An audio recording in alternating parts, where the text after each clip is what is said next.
கவிதாவுக்கு தன்னோட புருஷன் ராமுக்கு பெரிய அளவில் சொத்தும் கிடையாது, சம்பளமும் கொஞ்சமாக இருந்தாலும் ரொம்ப சந்தோஷமாக வாழ்ந்துட்டு இருந்தாங்க.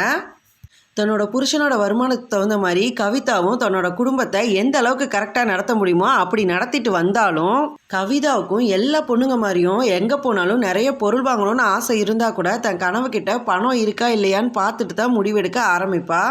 இதெல்லாம் பார்த்துக்கிட்டு இருந்த ராமு, கவிதா என்கிட்ட பணம் இல்லைன்னா கூட கடன் வாங்கி கூட உனக்காக எல்லா பொருளையும் வாங்கி தரேன், உனக்கு வேணுங்கிறத வாங்கிக்கோன்னு சொன்னால் கூட, ராம் நீங்கள் ஊர்க்காரவங்க கண்ணுக்கெல்லாம் பணக்காரராக தெரியுறதை விட என் கண்ணுக்கு நீங்கள் கடங்காரராக மட்டும் தெரியக்கூடாதுன்னு கவிதா சொன்னதை கேட்டு ராமுக்கு ரொம்பவே சந்தோஷமாயிடுச்சு. அதிலிருந்து 2 பேரும் தனக்கு முன்னாடி என்ன பொருள் அவசியமாக தேவைங்கிறத முடிவு பண்ணி வச்சுக்கிட்டு அதுக்கு தகுந்த மாதிரி அவங்க சேமிப்பை தொடங்கிட்டு அதுக்கப்புறமா அந்த பொருளெல்லாம் வாங்க ஆரம்பித்து வீட்டையும் மாற்றி கொஞ்சம் கொஞ்சமாக டெக்கரேட் பண்ண ஆரம்பித்தாங்க. கடனே இல்லாமல் ஒவ்வொரு நாள் நைட்டும் நிம்மதியாக தூங்கி எழுந்திரிச்சிட்டு ஒருத்தருக்கு ஒருத்தர் ரொம்ப பாசமாகவும் அவங்கவுங்க பேச்சை மதிச்சுக்கிட்டும் இருந்தனால அதுதான் உண்மையான செல்வம்னு சொல்லிட்டு 2 பேரும் புரிஞ்சுக்கிட்டு ரொம்ப சந்தோஷமாக வாழ்ந்தாங்க.